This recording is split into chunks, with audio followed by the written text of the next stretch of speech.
And now for something completely different. It's a 1996 Buick Roadmaster, and it's owned by our PaintedAutoParts.com Motorhead of the Week, Daniel Ottenger.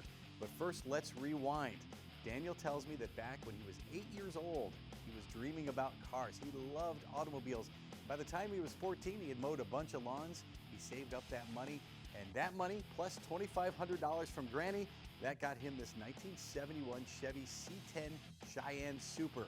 But then, as happens all the time, life happened to Daniel.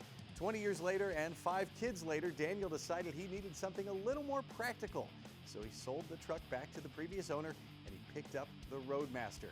It has an LT1 engine under the hood and he says it is a blast to drive.